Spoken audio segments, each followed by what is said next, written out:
ላይክ እና ሰብስክራይብ በማድረግ ይጀምሩ። ማክሰኞ ዕለት በተደረገ የትግራይ ክልል የቀድሞ ምክር ቤት ስብሰባ በፕሬዝዳንትነት የተመረጡት ዶክተር ደብረጽዮን ገብረ ሚካኤል የሚመራው ካቢኔ ስብሰባ ማድረግ መጀመሩን ተከትሎ ሌተናል ጀነራል ታደሰ ወረደ የጊዜ አስተዳደሩ ስልጣን በጉልበት እየተያዘ መሆኑን ገልጸዋል። ትግራይ ክልል ከ6 ዓመታት በፊት በተናጥል ባካሄደው አወዛጋቢ ምርጫ የተቋቋመው ምክር ቤት በዚህ ሳምንት የክልሉ ፕሬዝዳንት አድርጎ የሾማቸው ዶክተር ደብረጽዮን ገብረ ሚካኤል የመጀመሪያ የካቢኔ ስብሰባቸውን አርብ ሚያዝያ 30 2018 ዓ.ም ማካሄድ ጀምረዋል። ይህን ተከትሎም በመቀሌ ከተማ ከፍተኛ ውጥረት ተከስቷል። ምክር ቤቱ ወደ ስራ እንዲመለስ ያደረገው ህዝበ ወያኔ ትግራይ ወይም ህወሓት ዛሬ ባወጣው መግለጫው የትግራይ መንግስት ካቢኔ የመጀመሪያውን ስብሰባውን ማካሄዱን መጀመሩን አስታውቋል። ስብሰባውን ማካሄዱን ያስታወቀውም በጀኔራል ታደሰ ወረዳ ቢሮ ውስጥ ነበር። በመቀሌ ከተማ ውስጥ መፈንቅለ መንግስት እየተካሄደ ነው ያስባለው ይህ ነው። የህወሓት አካሄድ ከባድ አደጋን ይፈጥራል በማለት ሌተናል ጀኔራል ታደሰ ወረዳ በመግለጫቸው እየተናገሩ ይገኛሉ። ይህን ተከትሎም በመቀሌ ከተማ ውጥረት ነግሷል። ዛሬ ሚያዝያ 30 2018 ዓ.ም ረፋድ 5:37 ላይ በመቀሌ ከተማና በዙሪያው የሁለተኛ ተከታታይ ቀን የጦር አውሮፕላን በሰማይ ሲያንዣብብ መታየቱን ተዘግቧል። የአካባቢ ነዋሪዎች እንደገለጹት አውሮፕላኑ በዝቅተኛ ከፍታ ላይ ሲበር እንደነበር ተስተውሏል። ይህን እንቅስቃሴም ትላንት በተመሳሳይ ሁኔታ ታይቶ የነበረ ሲሆን ዛሬም ለሁለተኛ ቀናት በከተሉን በከተማ ነዋሪዎች ዘንድ ከፍተኛ ትኩረት ተስቧል። በትግራይ ክልላዊ መንግስት አዲስ የካቢኔ ስብሰባ በተካሄደበትና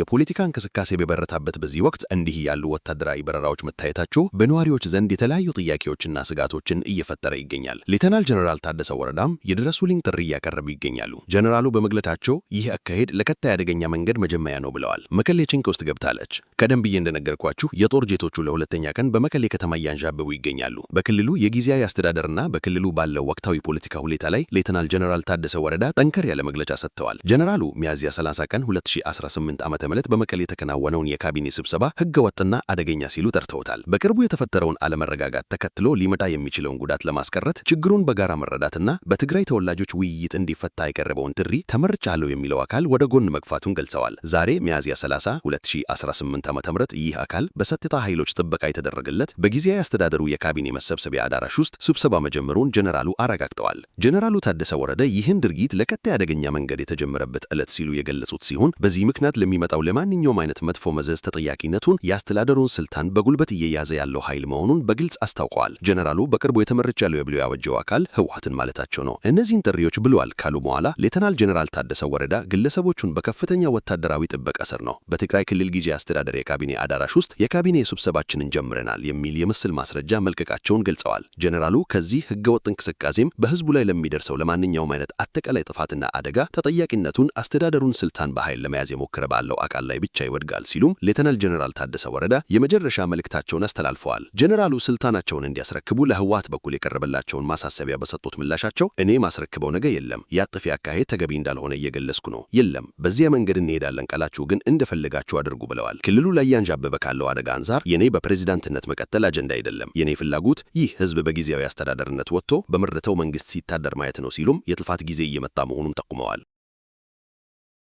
ጀነራሉ ምንም እንኳን ትግራይ ላይ የጥፋት አደጋ እያንዣበበ ነው ቢሉም ነገሮች ከቁጥጥር ውጭ ጭኗል ብዬ ለፌዴራል መንግስት ጣልቃ እንዲገባ ጥሪ አላቀረብኩም ብለዋል።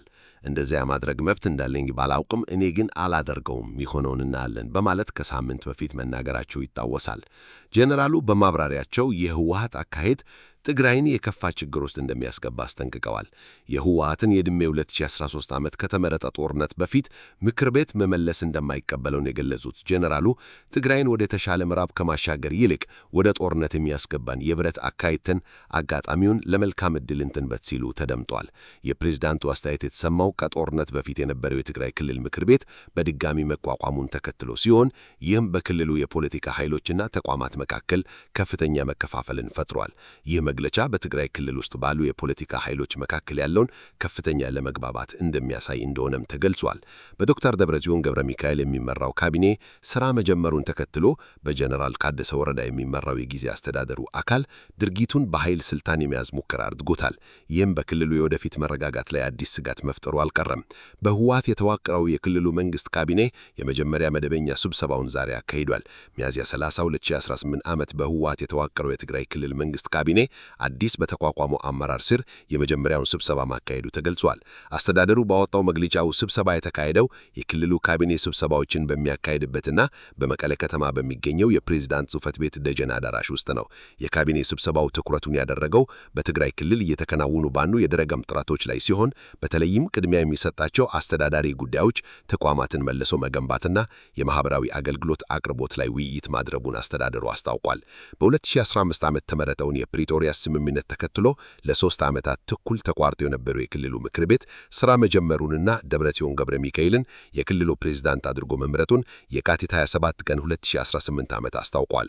ይህ ክስተት የተሰማው ህወሓት ከጦርነት በፊት የነበረውን የክልሉ ምክር ቤት በድጋሚ ለማቋቋም ባሳለፈው ውሳኔ ምክንያት ለቀናት ይዘለቅ የፖለቲካ ለመረጋጋት በታየበት በዚሁ ወቅት ሲሆን ድርጊቱም በፌዴራል መንግስት እውቅና ከተሰጠው የትግራይ ክልል ጊዜያዊ አስተዳደር ጋር ያለውን ተቋማዊ መከፋፈልን ይበልጥ እንደሚያስፋፋ በሰፊ ይታመናል።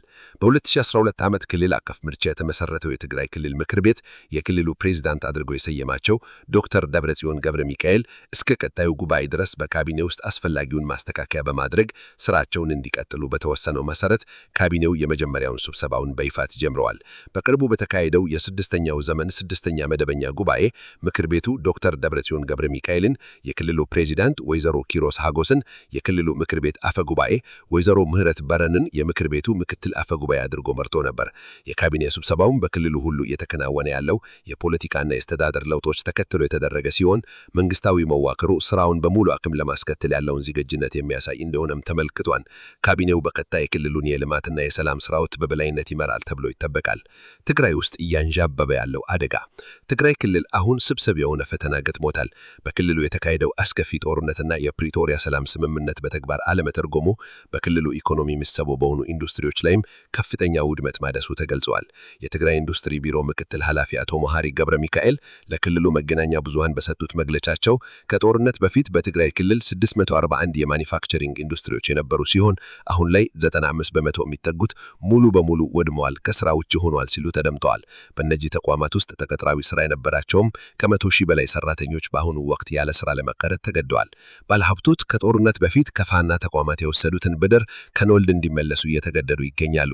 ተቋማቱ ስራ ባልጀመሩበት ሁኔታ ብድር እንዲመለሱ መጠየቃቸው ተጨማሪ ብድር ማግኘት አለመቻላቸው ፋብሪካዎቻቸውን እንዲዘጉና ቀሪ ሰራተኞችን እንዲያሰናቱ እያደረጋቸው ይገኛል።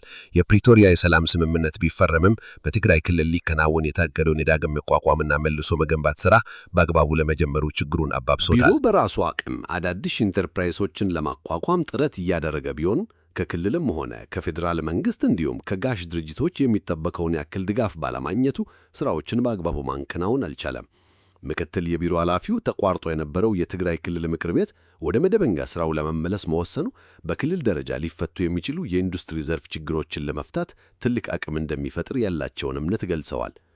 በትግራይ ክልል በአሁኑ ሰዓት በረሃብና በሕክምና እጦት ሰው እየጠፋ ነው። በአሁኑ ሰዓት ከማይከሙ መጠለያ ማዕከል የተሰማ አሳዛኝ መረጃም እያነጋገረ ይገኛል። በማይከሙ መጠለያ ማዕከል የሚገኙ የምዕራብ ትግራይ የተፈናቀሉ ወገኖች በምግብ እጥረትና በሕክምና አገልግሎት እጦት ሕይወታቸው እያለፈ መሆኑ ተገልጿል። ሚያዝያ 28 ዓ.ም ብቻ የሁለት ሰዎች ሕይወት ማለፉ ተረጋግጧል።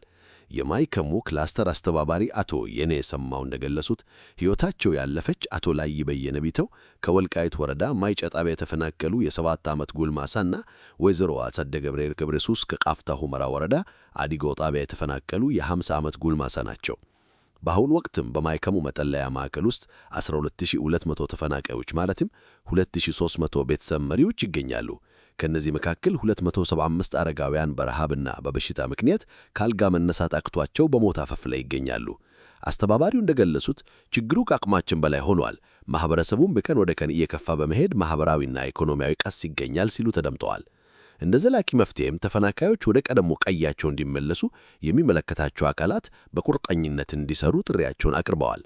ሆኖም ግን በአሁኑ ወቅት የተዳረጁትን ሕይወት ለመታደግ የረዳ ድርጅቶችና በጎ አድራጊዎች በአስቸኳይ የምግብና የሕክምና እርዳታ እንዲያቀርቡ በጽኑ ጠይቀዋል። ሰላም ለሀገራችን ይሁን። አበቃን። ሰናይ ጊዜን ተመኘን።